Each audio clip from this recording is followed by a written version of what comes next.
Maligayang pagbabalik sa movie recaps. Narito na naman po tayo para sa isa na namang magandang palabas na pinamagatang Man to Man. Ito ay napalabas noong 2021 at patungkol ito sa isang ghost agent na may pambihirang galing dahilan para magawa niya ang lahat ng misyon na mauutos sa kanya ng walang palya. Kaya't ano pa ang ating hinihintay? Sit back, enjoy and relax labyo. Nagsimula ang palabas nang makita natin ang sniper na ito na naghihintay sa bubong ng kalapit na gusali habang may misyon na iligtas ang isang school bus sa gitna ng banta ng terorista. Ang terorista, na may suot na bomb jacket, ay dinakip ang isang batang babae, ngunit ang sniper ay inutusan pa rin ng kanyang commanding officer na huwag pa bumaril.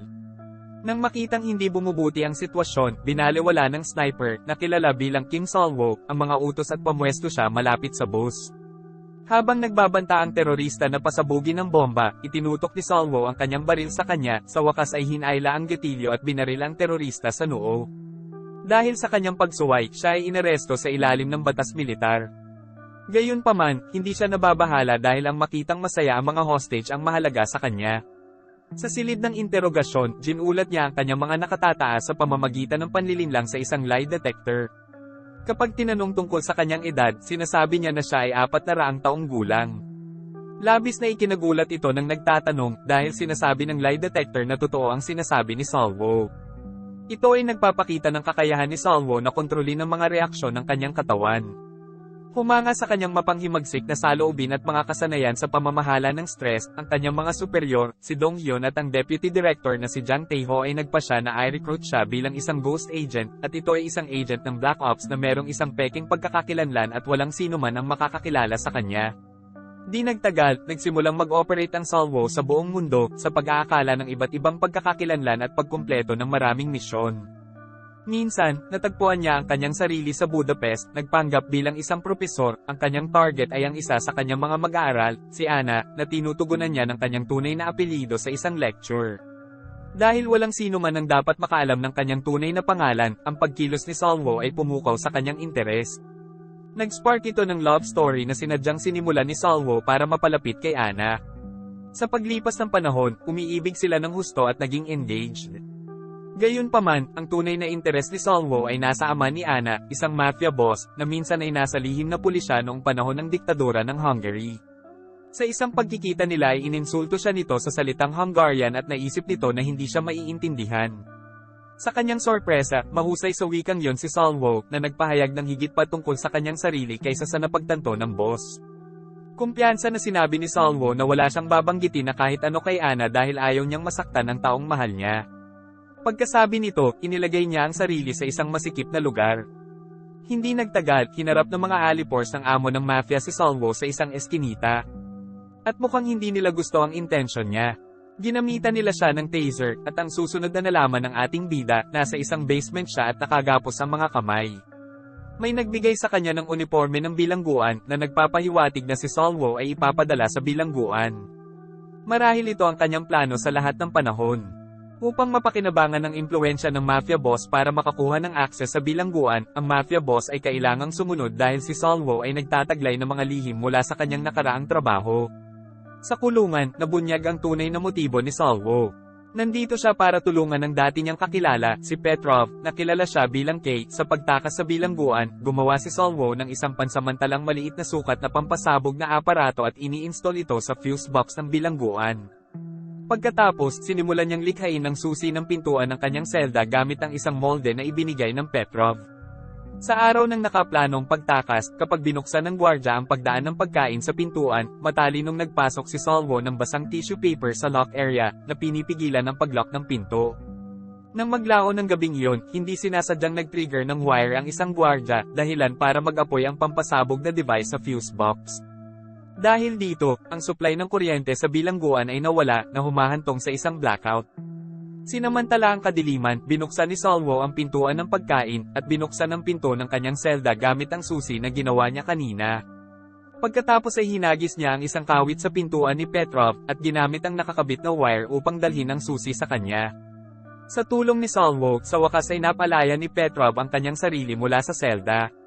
Sa muling pagbukas ng mga ilaw, ang mga bilanggo ay may limitadong oras upang makatakas.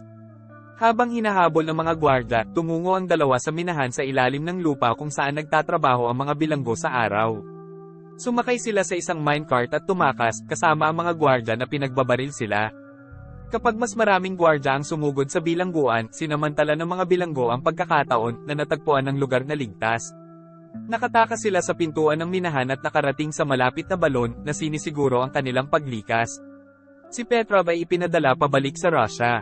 Sa pagtatapos ng misyon, alam na ang galit ng isang babaeng ipinagkanulo ng kanyang pag-ibig ay mas nakamamatay kaysa sa isang bombang, si Salvo ay pumili ng isang hindi kinaugalian na paraan upang wakasan ang kanilang relasyon. Hiniling niya kay Anna na makipagkita sa kanya sa labas sa kanyang sasakyan.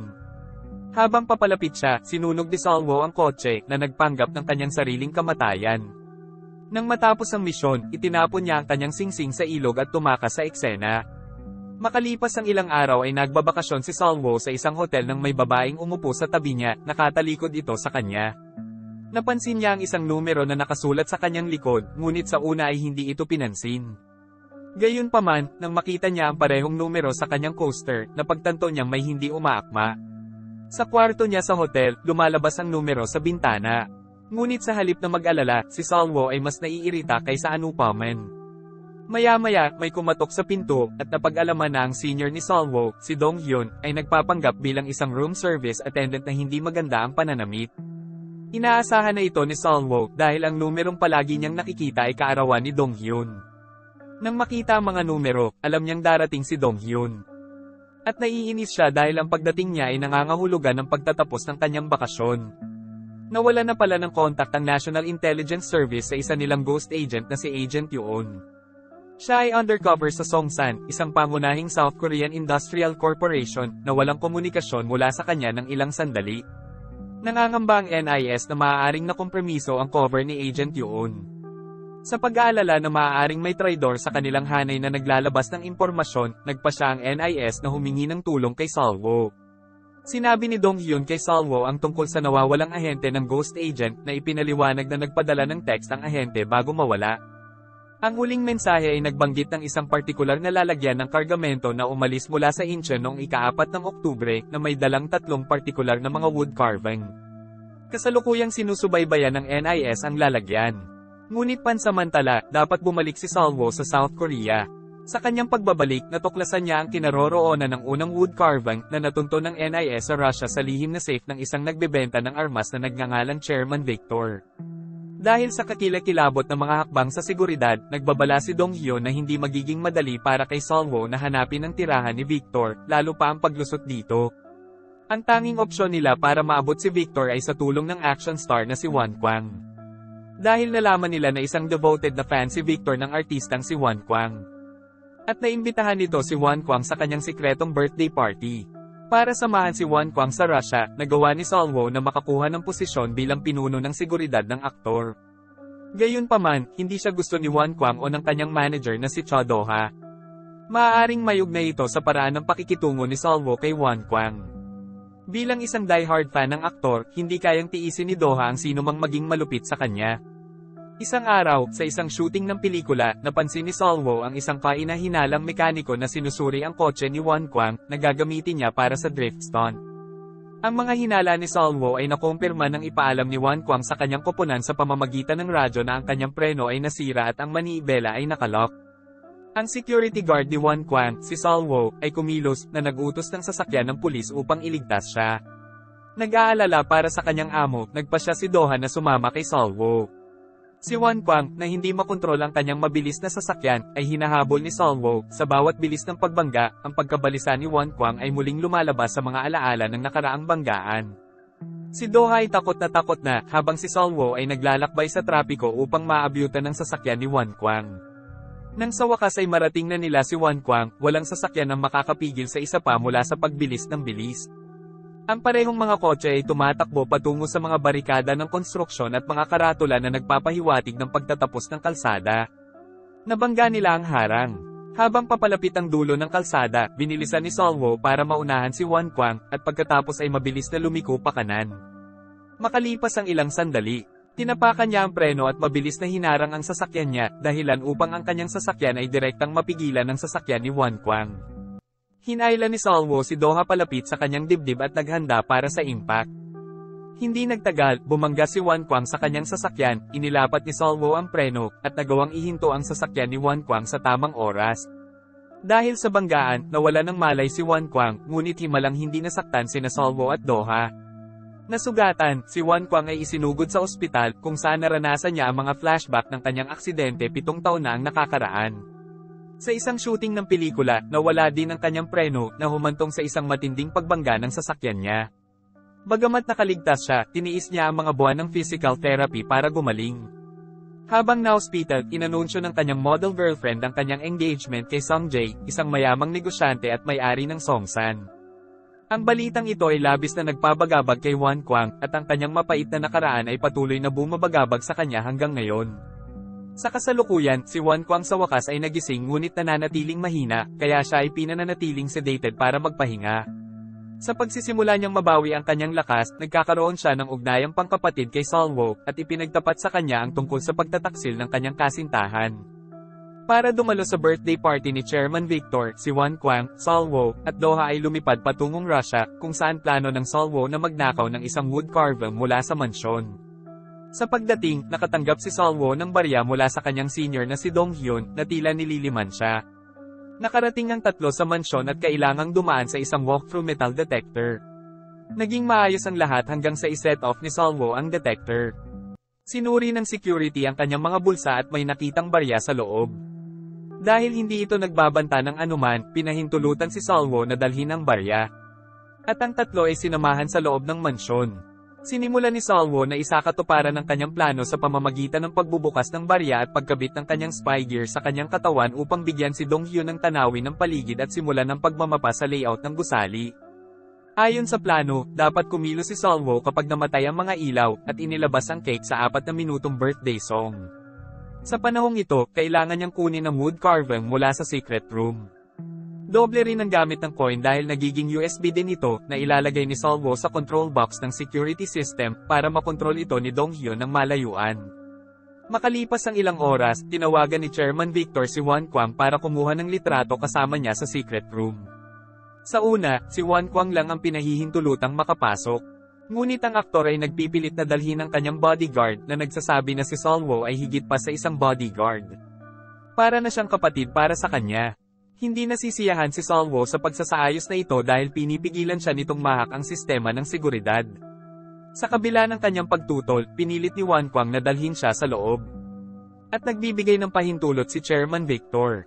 Habang ginalugad nila ang sekretong silid, napansin ni Salvo ang isa sa mga artifact, ang parehong wood carving na hinahanap nila. Habang ipinapakita ni Chairman Victor ang kanyang koleksyon ng mga artifact sa kanyang mga bisita, pinag-iisipan ni Salvo ang kanyang susunod na hakbang. Isang flashback ang nagbubunyag na dati nang nakilala ni Salvo si Major Petrov ng Russia, ang parehong taong tinulungan niya sa paglabas ng kulungan.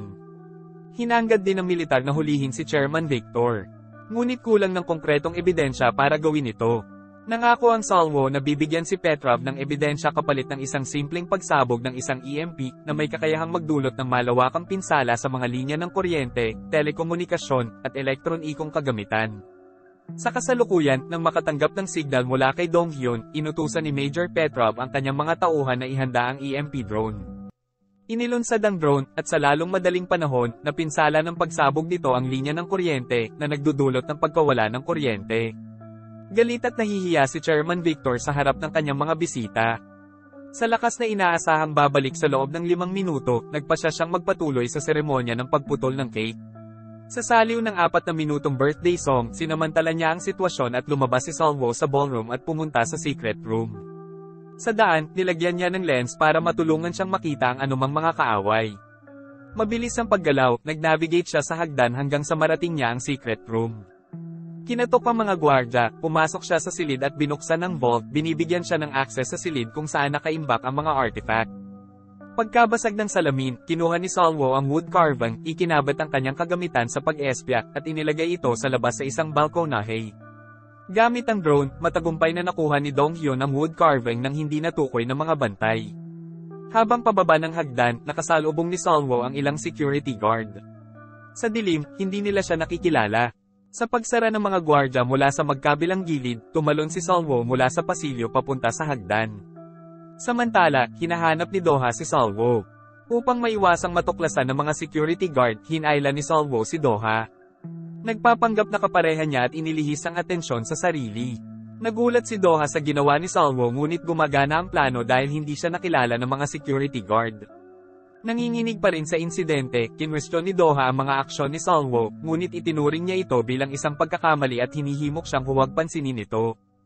Habang bumukas ang mga ilaw, ipinaalam ni Chairman Victor ang kanyang gwardya tungkol sa pagsabog ng EMP na naging sanhi ng pagkaputol at pagnanakaw sa vault. Dahil sa hinalang may foul play, hinimok niya ang chairman na agad na lumikas sa gusali. Biglang naputol ang party dahil sa tunog ng mga helicopter na umaaligid sa venue. Ang mga ito ay nakakasilaw ng mga ilaw na bumubulag sa lahat ng nasa loob. Di nagtagal, ang mga sangkawan ng mga sundalong Ruso ay lumusab sa mansyon na pinamumunuan ni Major Petrov. Habang inaresto ng militar si Chairman Victor, nakipagpalitan ng tingin si Petrov kay Salvo, na tumugon ng nakangiti at tumango. Ang misyon ay matagumpay na natapos. At bumalik si Salvo sa South Korea. Habang sinusuri ang wood carving, natuklasan niya ang isang nakatagong kahon sa loob nito. Sa pagbukas nito, nakita niya ang isang susi, ngunit mukhang hindi ito kumpleto. Napagtanto nila na kailangan nila ng 2 pang piraso mula sa natitirang 2 wood carving upang makabuo ng isang kumpletong susi. Inihayag ni Dong Hyo na ang maharlikang pamilya ng Thailand ang may hawak ng pangalawang wood carving. At malapit na nilang ipadala ito sa South Korea para sa auction, kasama ang unang susi na nakuha. Ang mga ahente ay hindi na nangangailangan ng tulong ni Wan Kwang.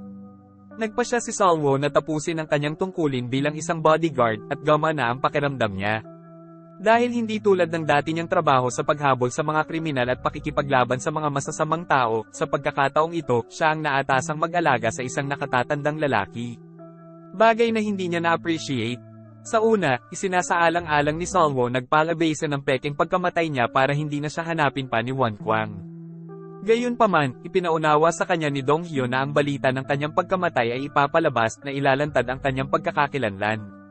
Dahil wala ng ibang opsyon, nagpasya si Salvo na kumilos ng walang pakundangan sa team para magalit sila para hindi na sila magtanong tungkol sa kanyang pag-alis. Ang una niyang hakbang ay ang kusang umupo sa upuan ni Wan Kwang para ma-provoke siya. Nang tanungin tungkol dito, masungit na tumugon si Salvo na pagod na siya. Nakakagulat, naiintindihan ni Wan Kwang ang kanyang pag-uugali, na kinikilala na ang mga tao kung minsan ay kumikilos ng ganito kapag pagod na pagod. Sinipa ni Salvo ang upuan at umalis, na ikinagulat ng lahat sa biglaang pagbabago ng kanyang ugali. Pagkatapos ng shoot, sinubukan ni Salvo na inisin si Wan Kwang sa pamamagitan ng pagtanggi na pagbuksan siya ng pinto ng kotse. Sa kabila ng sadyang pagwawalang bahala ni Salvo, nananatiling kalmado si Wan Kwang, na napagtatanto na maaaring kailanganin ng kanyang bodyguard ng oras para makapag-recharge. Kapag tila walang epekto ang ginagawa niya, nagpasya si Salvo na magbitiw sa trabaho. Sa kabila ng mga pagtatangka ni Wan Kwang na pigilan siya, kahit na nag-aalok sa kanya ng 1 linggong bakasyon, malamig na tinanggihan ng Salvo ang alok at umalis. Nang malaman ni Doha ang tungkol sa desisyon ni Salvo na umalis, nagpasya siyang makipag-usap sa kanya. Sa paniniwalang aalis siya dahil hindi niya sinuklian ang pagmamahal nito, humingi siya ng paumanhin, na ipinahayag ang kanyang pag-aalala na masaktan siya sa isang panig na relasyon. Naging malamig ang ekspresyon ni Sulwo, at sinimulan niyang insultuhan si Doha, na nagsasabi na hindi siya interesado sa mga babaeng tulad niya na easy to get, simple, at gumagawa ng mga desisyon nang hindi kumukonsulta sa iba. Nilinaw niya na anuman ang nangyari sa party ay dahil lamang sa curiosity. At hindi si Doha ang dahilan kung bakit siya umaalis sa trabaho. Habang pinipigilan ni Doha ang kanyang mga luha, nagtapos si Salvo sa pagsasabi sa kanya na huwag na siyang isipin o hahanapin siya muli. Nang umalis ang ahente sa kafe, nakatanggap siya ng tawag mula kay Dong Hyun, na nagbilin sa kanya na huwag magbitiw sa trabaho. Binibigyang diin ang kahalagahan ng pagpapanatili ng kanyang kasalukuyang pagkakakilanlan, si Salvo ay nababagabag, na napagtantong natapos na niya ang mga bagay kay Doha sa isang kakilakilabot na paraan. Sa pagnanais na makabawi, nilapitan niya si Doha at hindi inaasahang hinalikan siya. Sa gulat, itinulak siya ni Doha palayo, at pagkatapos ay sinampal siya sa mukha. Gayunpaman, sa huli, nagawa ni Salvo na itama ang gulo na kanyang nilikha, sa pamamagitan ng pagpapaliwanag na noong una ay gusto niyang ilayo ang kanyang sarili kay Doha para sa kanyang sariling kapakanan. Pero ngayon napagtanto niyang hindi niya kayang itulak ang sarili niya palayo sa kanya. Humingi ng paumanhin, ipinaalam niya sa kanya na kakanselahin niya ang kanyang pagbibitiw at patuloy na magtrabaho para kay Wan Kwang. Bumalik sa punong tanggapan, ipinaalam ni Dong Hyun kay Salvo ang kanilang susunod na diskarte. Ito ay patungkol sa pagkuha nila sa pangalawang wood carving. Dapat silang makahanap ng isang itim na singsing sa auction. Ayon sa kanilang intel, ang kumpidensyal na impormante ni Agent Yoon, na kilala bilang Goldfinger, ang nagtataglay ng singsing. Kapansin-pansin, si Goldfinger ay ipinahayag na si Myung-suk, ang ama ni Doha, habang maaari nilang makuha ang singsing ng direkta mula sa kanya. Ibinigay na pala ni Myung-suk kay Doha na hindi alam ang kahalagahan nito. Samantala, ipinakilala tayo kay Assemblyman Baek na nangako na susuportahan si Son Jae, ang may-ari ng Songsan Corporation, sa paparating na halalan. Ang Songsan ay ang parehong kumpanya kung saan nagtatrabaho ang nawawalang ghost agent na si Yoon. Nangako si Assemblyman Baek kay Son Jae na hahanapin niya ang mga nawawalang wood carvings na sinasabing naglalaman ng mga detalye ng slush fund ng lolo ni Son Jae. Pagtitiyak kay Son Jae, inaangkin ni Baek na may mga koneksyon sa loob ng NIS na nagtatrabaho sa kaso. Gamit ang kanyang mga koneksyon, natuklasan ni Baek na nakuha ni Solwo at Dong Hyun ang unang wood carving. Nang malaman na may makakatagpo si Dong Hyun na maghahatid ng wood carving, ipinadala ni Baek ang kanyang hitman, si Ki-chul, upang patayin si Dong Hyun at kunin ang wood carving. Nakaposisyon ng sarili sa ibabaw ng isang gusali, pagdating ni Ki-chul. Habang papalabas ng sasakyan si Dong Hyun, pinaputukan siya ni Ki-chul, nalaman lang na bulletproof ang sasakyan. Hindi napigilan, naghanda siyang umatake muli, ngunit bigla siyang binaril sa balikat ng isang sniper. Walang iba kundi si Sulwo. Napag-alaman na ang buong senaryo ay inayos ni Don Hyun para hulihin ang individual na responsable sa pagkawala ni Yoon. Sa pamamagitan ng paghuli sa hitman, umaasa silang matutunton pabalik sa taong kumuha sa kanya, pagkatapos ng unang pagbaril ni Sulwo. Nagtago si Ki-chul sa likod ng ilang kahon. Si Solwo ay nagbibigay ng takip para sa kanyang mga nakatatanda, sina Dong Hyun at Deputy Jang, habang sila ay umaakyat sa hagdan upang hulihin ang hitman. Sinubukan ni Ki-chul na abutin ang kanyang sandata, ngunit pinigilan siya ni Solwo sa pamamagitan ng patuloy na pagpapaputok. Sa pagnanais na iwasan si Solwo, si Ki-chul ay nagpalabas ng smoke bomb na nagpapahintulot sa kanya na baguhin ang kanyang posisyon. Hinabol siya ni Solwo, ngunit gumanti si Ki-chul sa pamamagitan ng pagbaril sa isang silindro, na nagdulot ng pagsabog na nagsimula ng apoy, na nagpatigil sa pag-abante ni Solwo. Habang papalapit si Dong Hyun sa rooftop mula sa hagdan, napilitan si Ki-chul na humanap ng ibang paraan para makatakas sa lugar. Sa huli ay nagtagumpay sa paggawa nito. Matapos ang paghaharap, na pagtanto ni Solwo na si Ki-chul ay ang parehong lalaki na nakita niya malapit sa kotse ni Won Kwang noong araw ng aksidente. Samantala, sinuri ni Dong Hyun ang inabandonang baril ng hitman at napagtanto na ginagamit ito ng mga special forces. Mukhang alam nila kung kanino ang sandata na ito, na ginagawang mas madali ang kanilang pagsisiyasat. Kalaunan ng gabing iyon, isinama ni Solwo si Doha sa hapunan, at habang lumilipas ang oras, lumalakas ang kanilang pagsasama. Masyadong naging komportable si Doha kay Solwo kaya nasabi niya sa kanya ang tungkol sa panggigipit ng mga loan shark sa memorial ng kanyang lolo. Lumalabas na ang kanyang ama ay nanghiram ng pera sa maraming tao at nawala na lang bigla. Iniwan si Doha bilang ang tanging maaari nilang eye pressure na ibalik ang kanilang pera. Sa panahon ng panliligalig, naroon ang kanyang ama, ngunit pinili nitong umalis na iniwan si Doha. Sa kasalukuyan, ipinagtapat din ni Doha kay Solwo ang tungkol sa singsing na ibinigay sa kanya ng kanyang ama. Ipinaliwanag niya na iniwan niya ang singsing sa Columbarium Cemetery, kung saan inilalagay ang mga abo ng kanyang lolo. Kahit na namatay ang kanyang lolo, hindi nagpakita ng pag-aalala ang kanyang ama at tumakas. Iniwan niya ang singsing doon upang matiyak na mahahanap lamang ito ng kanyang ama kung talagang nagbago ito. Gayunpaman, dahil hindi siya nagbago, patuloy niyang tinatanong si Doha tungkol sa lokasyon ng singsing, nang hindi alam na nasa tabi lang ito ng abo ng kanyang ama.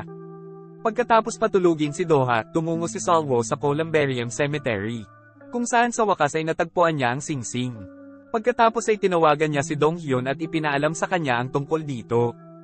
Kinabukasan, nakilala niya ang ama ni Doha, si Myung-suk, na ipinagmamalaki ang tungkol sa mamahaling relo na regalo sa kanya ng presidente ng Songsan Group na si Mr. Son Jae. Malamang na gusto rin niya ang singsing kaya naman nagpasya siyang makipagnegosyo kay Myung-suk. Nang marinig ni Solwo ang pangalan ng kumpanya, agad niyang inilabas ang kanyang telepono at na-detect na may bug pala ang relo. Nang matuklasan ito, mabilis na ibinaon ni Solwo ang relo sa tubig. Samantala, napagtanto ng alipors ni Sung Jae na nahuli sila ng Solwo. Sa paghihinala na maaaring nasa panganib ang buhay ni Doha, agad na umalis si Solwo sa restaurant at tinawagan si Doha, nagtatanong tungkol sa kanyang kinaroroonan, nalaman na siya ay nasa sementeryo. Tinanong ni Solwo kung may nakikita siyang mga kaina-hinalang lalaki sa paligid. Nang sabihin sa kanya ni Doha na 4 na lalaking nakaitim na suit ang nasa iisang kwarto kasama niya ay inutusan siya ni Salwo na pumunta sa banyo. At pinayuhan siya na wag niyang wawalin ang baryang binigay niya sa kanya dahil ito lang ang tanging paraan para mahanap siya. At matapos nun ay binalaan na niya si Doha na malapit na siyang kidnapin ng mga lalaking kasama niya. Bago pa maproseso ni Doha ang anuman, dinukot siya ng mga tauhan ni Sung Jae. Nawalan siya ng malay gamit ang isang panyo na basang-basa ng chloroform. Nang malaman ni Dong Hyun ang tungkol sa pagdukot, iminumungkahi niyang isangkat ang pulis. Gayunpaman, natuklasan ni Salwo na ang hitman na dumukot kay Doha ay isang rogue ghost agent. Sa makatuwid, ang pagtitiwala sa pulisya ay hindi isang praktikal na opsyon, habang gusto ni Dong Hyun na lumayo si Salwo sa sitwasyon upang maiwasang ilantad ang kanyang pagkakakilanlan. Si Salwo ay hindi gustong umatras. Ang barya na ibinigay niya kay Doha ay naging isang tracker na nagpapahintulot sa kanya na mahanap siya. Kasunod ng tracker, dumating siya sa isang daungan na humahantong sa kanya sa isang nakalock na lalagyan. Sa pagbukas ng trangka, nakarinig siya ng beep sa malapit. Sa karagdagang pagsisiyasat, natuklasan niya ang isang bomba na may timer na nakatakda sa 2 minuto. Samantala, si Doha ay nakabusangot at nakazip tie sa isang madilim na silid, nagpupumilit na palayain ang sarili. Walang pag-aalinlangan, kinuha ni Salwo ang kanyang pocket knife, sinuri ang bomba, at pinutol ang puting wire. Saglit na huminto ang timer, para lang muling mag-restart. Samantala, nagpupumilit si Doha na palayain ang sarili, ngunit ang kanyang mga pagsisikap ay walang kabuluhan. Sa 10 segundo na lang ang natitira, napiunit pa rin si Salwo sa pagitan ng wire na puputulan. Pagkatapos ng maingat na pagsasaalang-alang, pinutol niya ang pulang wire, pinahinto ang timer at dinisarmahan ang bomba. Sa pagpasok ni Salwo sa lalagyan, wala siyang nakita kundi isang laptop na nagla-live streaming kay Doha mula sa ibang lokasyon, sa tabi ng laptop. Natuklasan niya ang coin tracker na nagpapahiwatig na ang mga abductor ay nagtakda ng bitag para sa kanya. Noon lang, nakatanggap si Salwo ng tawag mula kay Kichul. At nagbabantang papatayin si Doha kung mabaigo si Salwo na may hatid ang wood carving sa ring. Sa galit, kinuna ni Salwo ang laptop ng maraming beses na inilabas ang kanyang pagkabigo. Sa sandaling iyon, dumating ang pangkat ng SWAT, nakatutok ang kanilang mga baril kay Salwo, na pagkakamalang siya ang dumukot. Bago sila makapagputok, dumating si Dong Hyun sa tamang oras na ipinaalam sa kanila na isa si Salwo sa kanila. Habang sinisiguro ng SWAT team ang lugar, maingat na kinukuha ni Salwo ang isang bahagi ng bomba upang mang-alap ng higit pang impormasyon tungkol dito. Walang pag-aaksaya ng oras, nakipag-ugnayan siya sa isang dating kaibigan at nagtanong tungkol sa bomba. Nang makita ang maliit na cylindrical na bagay, ipinaalam ng lalaki kay Salwo na ang unang counter-terrorism unit ng Russia, ang The Alpha Group ay gumagamit ng mga naturang device. Naniniwala siya na ang ganitong uri ng armas ay maaari lamang ibenta ng isang tao, isang dating Master Sergeant na nagngangalang Choi. Kahit na ang sarhento ay hindi na aktibo, siya ngayon ay nagpapatakbo ng isang junkyard at ilegal na nakikipag-ugnayan sa mga armas. Sa isang referral mula sa kanyang kaibigan, si Salwo ay nagtungo sa junkyard. Gayunpaman, nang malaman ni Sergeant Choi na si Salwo ay nagtatanong tungkol sa bomba at wala siya roon para bumili ng mga armas, agad siyang tumanggi na tulungan siya. Sa isang senadorya sa kanyang mga tauhan, inutusan niya silang sipain si Salwo palabas ng junkyard. Mabilis na gumalaw, hinampas ng ating undercover na ahente si Choi sa mukha. Pagkatapos, itinutok niya ang baril sa kanya, humihingi ng mga sagot. Nang tumanggi si Choi na magsalita, nagpaputok si Salwo sa lupa na nagpapatunay na seryoso ang kanyang mga banta. Naiwan na walang pagpipilian, ipinagtapat ni Choi na ibinente niya ang bomba sa isang ahente ng Black Ops na nagngangalang Kichul. Ibinunyag din niya na si Kichul ay kaanib sa Baek Infantry, at tanging si Congressman Baek, ang pinuno ng Baek Infantry, ang nakakaalam ng higit pa tungkol dito. Pagkatapos, binibigyang diin ni Salwo kay Dong Hyun sa sitwasyon.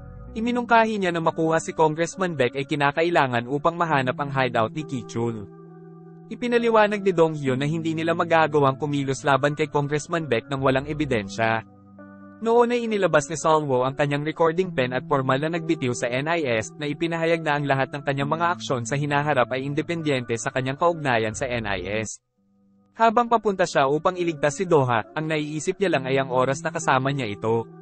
Pagdating sa opisina ni Baek, pinasuko muna niya ang mga gwardya, at pagkatapos ay ibinaling niya ang kanyang atensyon kay Baek mismo. Sa kabila ng pagtatangka ng mga gwardya na atakihin siya, walang kahirap-hirap na ipinadala sila ni Salwo bago itinutok ang kanyang baril kay Baek na nagbabala sa kanya na huwag kumilos. Nakatutok ang baril sa ulo, walang choice si Congressman Beck kundi sagutin ang tanong ni Salvo tungkol sa hideout ni Kichul. Samantala, muling nakipag-ugnayan si Kichul kay Salvo at inutusan siyang dalhin ang singsing sa wood carving na nagbabanta ng matinding kahihinatnan kapag tumanggi siya. Habang pauwi si Salvo para kumuha ng mga gamit, may nadiskubre siya doon. Sa una, hawak niya ang lalaki habang tinutukan ng baril, ngunit sa lalong madaling panahon na pagtanto na ito ay si Wan Kwang. Ipinaliwanag ni Wan Kwang na tinawagan siya ni Doha at ipinaalam sa kanya ang tungkol sa pagdukot sa kanya. Ngayon, gusto niya ng mga sagot tungkol sa sitwasyon. Sa wakas ay inamin ni Salvo na siya ay isang secret agent sa NIS. Bilang tugon, sinuntok siya ng malakas ni Wan Kwang dahil sa panlilinlang sa kanila, pagkatapos ay tumutok sa pagliligtas kay Doha. Iminumungkahi niya na sangkot ang ibang mga ahente, ngunit tumanggi si Sulwo, at sinabing hindi nila mapagkakatiwalaan ang NIS.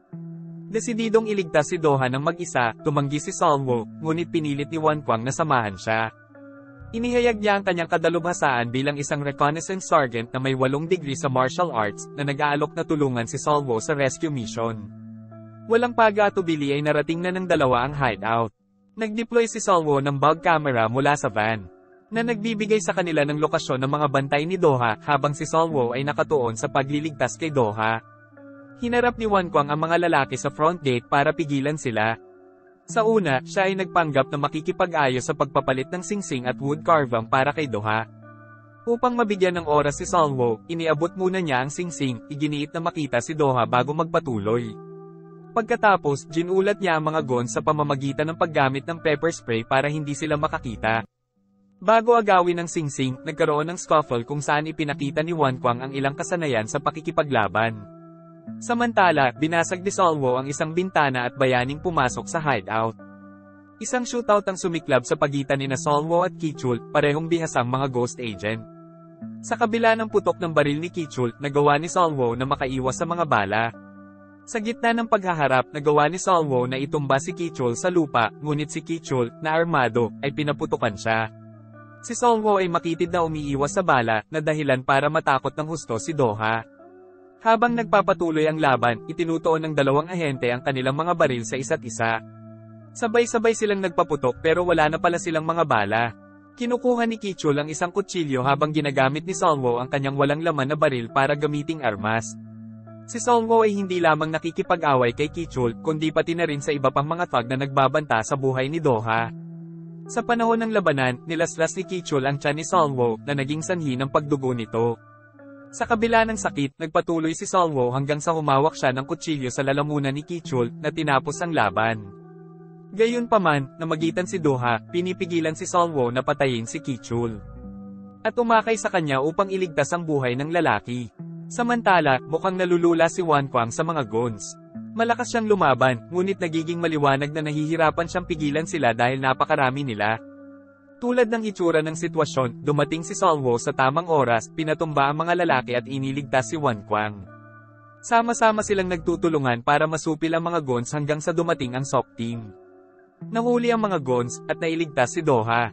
Habang inilalabas ni Wan Kwang si Doha, nakipagtitigan siya kay Sulwo. At nagbahagi sila ng isang makabuluhang sandali. Si Wan Kwang ay na-hospital, kung saan hiniling sa kanya ni Dong Hyo na pumirma ng isang kumpidensyal na kasunduan. Ipinaliwanag niya na ang mga kaganapan sa araw ay nakatali sa pambansang seguridad, na ginagawa itong lihim at hindi dapat ibunyag sa mga tagalabas. Sumang-ayon si Wan Kwang at pinirmahan ito, ngunit tumanggi si Doha, iginiit na direktang marinig mula sa Sulwo. Si Dong Hyo ay nag-ayos ng pagpupulong sa pagitan nila. Nang humingi ng sagot si Doha, humingi ng paumanhin si Sulwo sa pagkakasangkot sa kanya. Inihayag niya ang kanyang tunay na pagkakakilanlan bilang isang lihim na ahente sa NIS na nagpapaliwanag na ang pagiging bodyguard niya ay bahagi ng kanyang misyon. Dahil na-abort ang misyon, plano niyang magbitiw. Nalilito at nasaktan, tinanong ni Doha kung puro kasinungalingan ang mga sandali nilang magkasama. Tumugon lamang si Sulwo na si Doha ang pinakamapanganib na tao sa kanya, sa kabila ng hirap na tanggapin ang katotohanan. Pinirmahan ni Doha ang kasunduan, na hinihiling kay Sulwo na makipag-usap muli sa kanya kapag mas malinaw na siya. Maliwanag na parehong nahihirapan sina Sulwo at Doha na ipagkasundo ang katotohanan sa magagandang alaala na kanilang ibinahagi. Kinabukasan, pumunta si Doha sa tirahan ni Sulwo, ngunit nakitang walang tao rito. Hiniling ni Sulwo kay Dong Hyo na hawakan ang unang palapag mula ng malantad ito.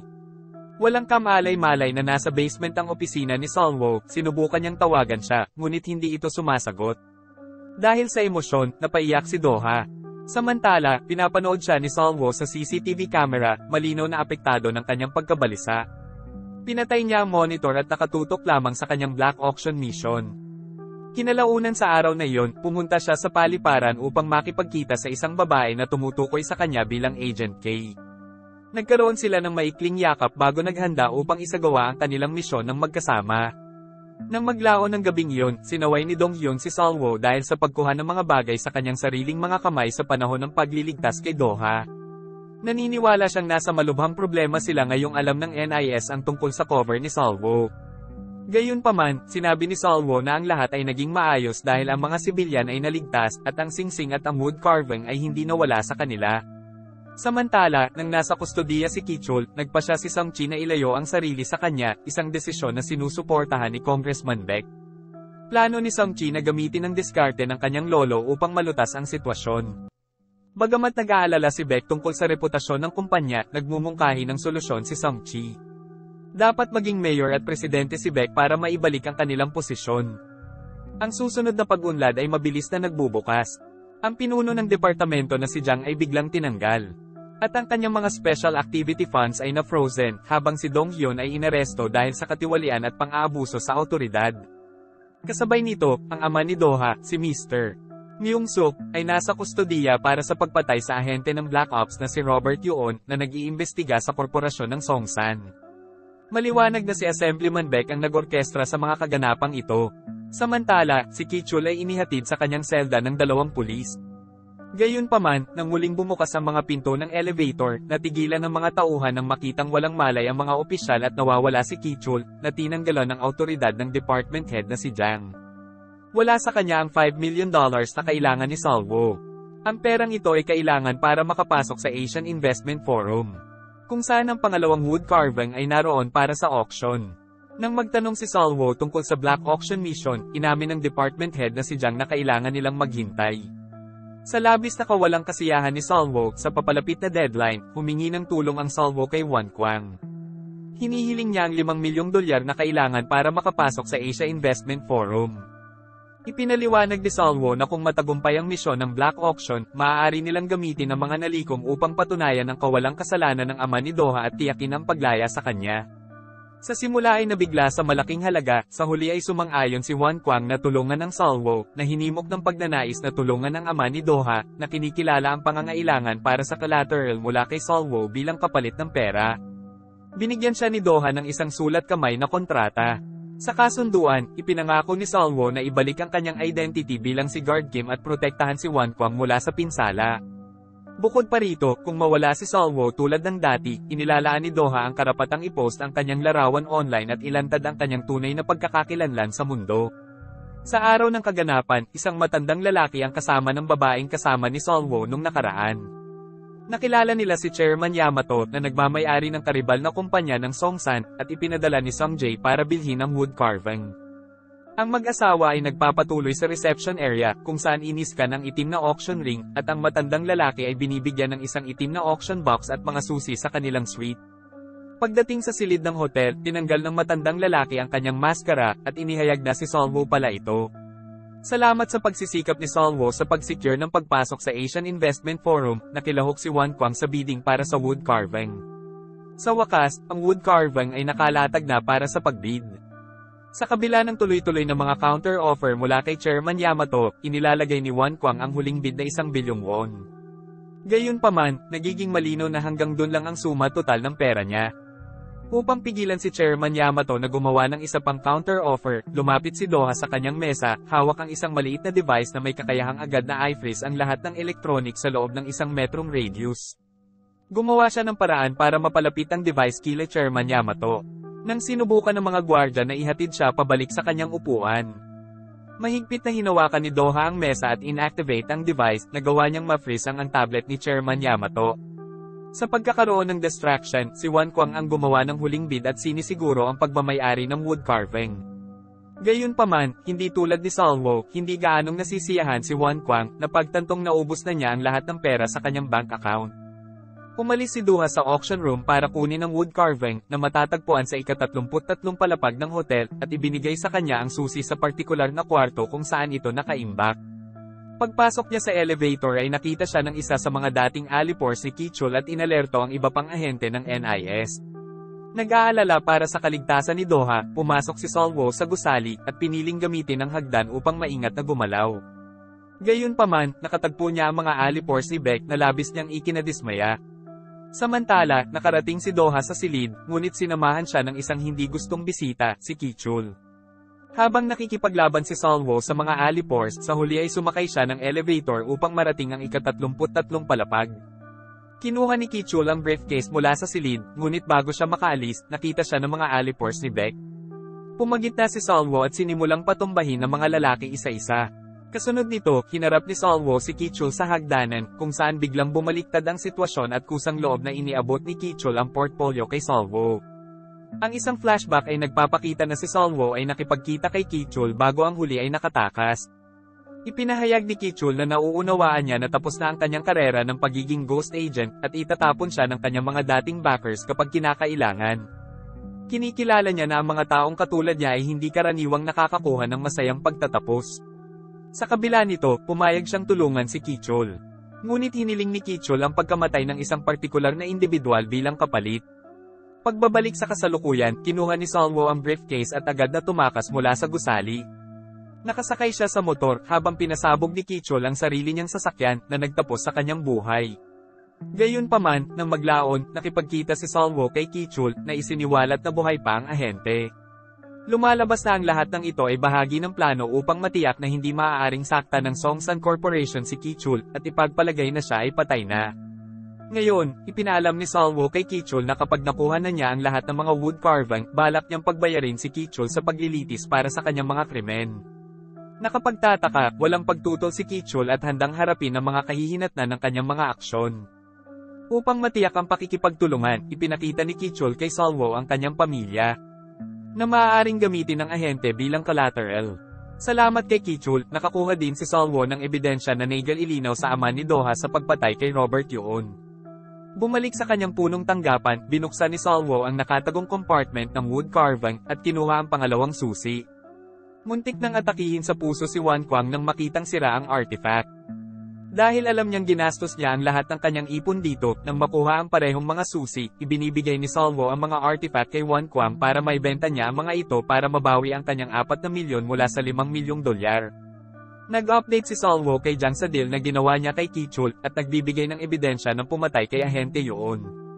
Nang magtanong si Solwo tungkol sa status ng third wood carving, nagulat siya nang malaman niya na pinangangasiwaan ito ng direktor ng NIS. Nang maglaon, habang sinusuri ang CCTV footage ng pagpatay kay Agent Yoon, napansin ni Solwo na naglalagay si Agent Yoon ng libro sa shelf nang siya ay inatake. Sa karagdagang pagsisiyasat, nakahanap siya ng isang aklat na may mga blankong pahina, at napagtanto niyang mas makabuluhan ito kaysa sa nakikita. Samantala, binisita ng NIS agent na si J-Hop Choi si Wan Kwang para magtanong tungkol kay Solwo, na ngayon ay itinuturing na isang terorista matapos makitang umalis sa lugar bago ang pagsabog. Sa una ay inaantok, si Wan Kwang ay nasa bingit ng pagsisiwalat ng lokasyon ng Solwo. Gayunpaman, ginaisang siya ni Doha. Ipapaalala sa kanya na wala silang kaugnayan sa isang terorista. Habang sinasagot ang mga tanong ng ahente, si Doha ay lihim na nag-message kay Solwo na nagbabala sa kanya na huwag pumunta sa bahay ni Wan Kwang. Kinagabihan, nakipagkita si Solwo kay Wan Kwang para maghatid ng masamang balita. Bilang karagdagan sa mga wood carving, si Solwo ay hihiram kay Wan Kwang ng $1 milyon na hiniling niya sa direktor. Gayunpaman, lumalabas na ang Assemblyman Beck ay nagtatarget sa direktor na hindi na-access ang pondo ng kanilang mga espesyal na aktibidad sa ngayon. Nadismaya sina Doha at Wan Kwang na marinig na hindi natupad ni Solwo ang kanyang pangako. Si Solwo ay bumalik sa trabaho. Siya at si Wan Kwang ay gumugugol ng ilang kalidad na oras na magkasama, pinalayaw ang kanilang balat gamit ang mga maskara sa mukha at nagkakaroon ng taos-pusong pag-uusap. Samantala, ang dating kasintahan ni Wan Kwang at ang kasalukuyang asawa ni Song Jae na si Miyon, ay nagmungkahi kay Song Jae na sa halip na makipagtulungan sa matanda at tiwaling kongresista na si Beck, dapat niyang ihanay ang kanyang sarili sa bata at may prinsipyong pinuno ng departamento na si Jang ng NIS. Tinanggihan ni Song Jae ang ideya, at sinabing hindi makikipagtulungan si Jang sa kanya. Iminungkahi ni Mio na ialok ni Sonjay kay Jang ang gusto niya. Nang hiningi ng elaborasyon, iminungkahi ni Mio na bigyan ng kapangyarihan ni Sonjay si Jang na lansagin sina Congressman Baek at Baek Infantry. Tinanggap ni Sonjay ang ideya, at agad na inayos ang isang pulong kasama ang department head na si Jang. Sa una, si Mr. Jang ay nag-aalangan na tanggapin ang alok, ngunit kalaunan ay ipinaalam niya kay Sonjay na siya ay seryosong isinasaalang-alang ito. Kinumpirma niya na ihahatid ni Sonjay si Congressman Baek at ang Baek Infantry sa kanya, kapalit ng 2 susi mula sa wood carvings. Bukod pa rito, kakailanganin nilang isecure ang ikatlong wood carving para ma-finalize ang transaksyon. Bilang resulta ng deal, nakakuha si Mr. Jang ng mga litrato ni Mr. Baek kasama si Kichul, ang rogue ghost agent na sangkot sa maraming mga kriminal na aktibidad. Sa kabila ng pagkaka-corner, may kumpiyansa si Mr. Baek kay Mr. Jang na walang makakapagpabagsak sa kanya. Sa kabilang banda, si Solwo ay gumagamit ng mga kemikal para makita ang mga nakasulat sa blankong libro. Ang mga pahina ay nagpapakita ng isang serye ng mga numero na kahawig ng mga petsa. Nadikod ni Solwo ang mga numero, na nagpapakita na si Robert yon ay madalas na bumisita sa Annam Cathedral tuwing Lunes. Sa tabi ng bawat petsa ay nakasulat ang Rev 127, na inaakala ni Solwo na tumutugma sa 12 kolon 7 sa Aklat ng Pahayag. Para mas malaliman ang bagay na ito, sinamahan ni Solwo si Doha sa katedral. Doon, nakilala niya si Padre Michael at ginamit ang nakakod ng mga salita upang makuha ang tiwala ng pari. Nang tanungin kung sino ang nakilala ni Agent Yoon sa loob ng katedral, sinabi ni Father Michael na si Mr. Jang yon. Gayunpaman, sa huling araw, nagdala si Mr. Jang ng isa pang individual, na siya pala ay si Dong Hyun. Samantala, nakuha ni Chairman Victor ang huling wood carving at naglakbay sa South Korea upang tapusin ang deal kay Sonjay. Bilang kapalit, hinihiling niya kay Solwo na maghiganti sa kanya. Nakipagpulong si Solwo kay Mr. Jang upang ibigay ang 2 susi, pagkatapos sabihin ni Mr. Jang na malapit na niyang makuha ang pangatlo. Sa kanilang pag-uusap, tinanong ni Solwo si Mr. Jang kung nakikipagtulungan ba siya kay Sonjay. Sinagot ni Mr. Jang na kung siya nga ay nakikipagtulungan, bakit niya dadalhin sa kanya ang mga susi. Ipinaliwanag ni Solwo na ito ang pinakamabilis na paraan upang makuha ang ikatlong susi. Tulad ng pagtatanong ni Solwo sa katapatan ni Mr. Jang, pinalibutan sila ng convoy ng mga sasakyan. Desidido si Solwo na huwag hayaang madaling makagambala ng sinuman sa kanyang misyon, ngunit binaril siya ni Mr. Jang sa tiyan. Dahil dito, nahulog si Solwo sa ilog. At dito na nga nagtatapos ang palabas natin para sa araw na ito. Maraming salamat sa panunood.